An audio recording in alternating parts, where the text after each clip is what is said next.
When I was a kid, relatively not that long ago, my family would visit a lot of restaurants. This was not particularly my choice, but it was something we did regardless. For those of you who may not know, when I was younger, my family used to travel around a lot.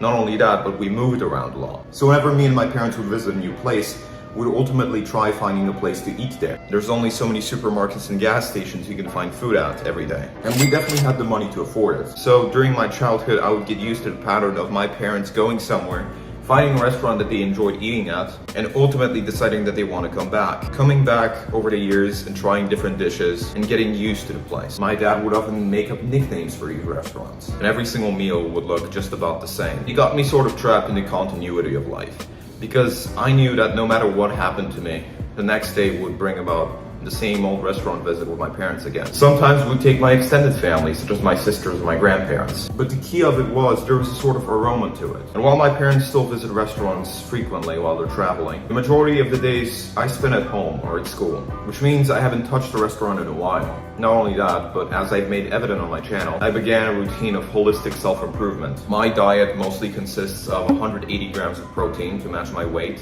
because I want to build muscle while also losing some fat. I take several supplements a day, including zinc, testosterone boosters, protein powder, melatonin, thermogenic fat burners, and everyone's favorite creatine. I usually mix these up. I don't take them on a routine schedule, simply because routine schedules aren't my thing.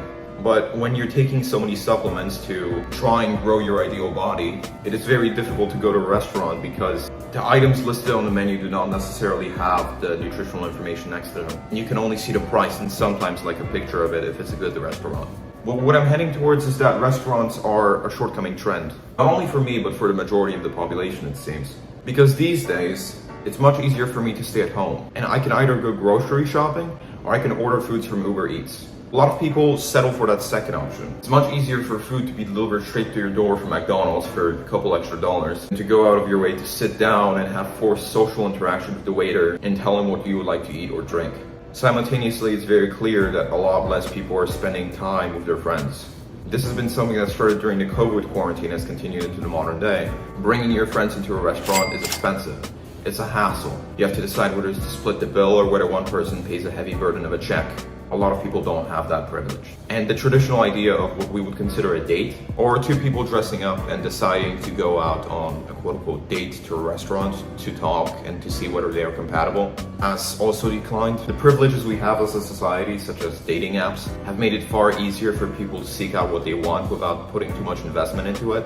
And while a lot of people complain about this, it is undoubtedly what the majority of the public wants. So the question is asked, if restaurants were meant to fulfill a social need, and if one cannot go with friends because there's no point, and usually does not go with a partner because equally there is no point, what purpose do restaurants serve? I'm not going to go into a restaurant alone most of the time. Diners were invented as a substitute to restaurants for people who wanted to eat alone. The same goes true for bars. And diners and bars have become more widespread. But over time, business in them has declined too. The vast majority of activities one can do alone have actually declined in popularity because people who could do these activities alone and go out and experience life would rather just sit at home. It's better than being reminded that you don't have anyone to be there with. And the crippling wave of anxiety and loneliness has negatively affected the profits of these institutions. Stores and super chains of shops have been killed by convenience. A couple of years ago, as some of you may remember, Toys R Us announced that they were going bankrupt because Amazon ran them out of business. With Amazon, it became far more convenient to look up the items that you wanted online and have them delivered to your doorstep,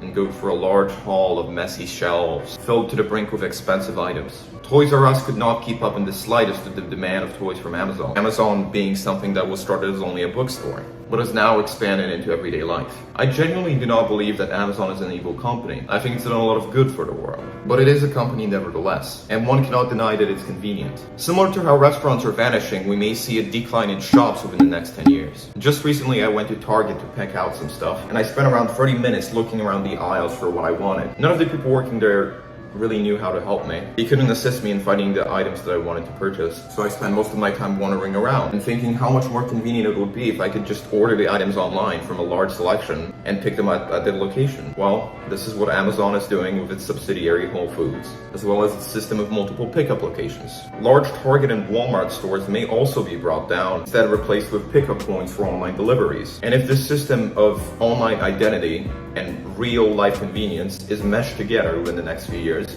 which I expect it will be, not only will stores be replaced by pickup points, but restaurants will all become delivery. As much as I don't like bringing up my former employer on this channel, Jimmy actually has a really good understanding of this. When Mr. Beast Burger launched a few years ago, or what I believe was a few years ago, the system demonstrated a thorough understanding of convenience. Restaurants without open doors were rented out, and delivery apps were used to deliver the food that was made on the recipe that was given to them. There's the center of command in some guy's room. Some guy writes a list of recipes, rents out a bunch of restaurants all over the country. The restaurants all know the recipes, they make them, and whenever someone wants the food, they simply have it delivered to their doorstep. As ironic as it sounds, I think this model will continue to reoccur. Not only will stores be replaced by pickup points, but restaurants will become delivery-based. The short term it may prove more convenient, but it will deprive life of some of its luxury. And because of the prestige that has historically been associated with restaurants, we can predict one pattern happening. Rich people will have stores and restaurants, while the majority of the public will not have these things. This is a very bleak prediction, and I know I'm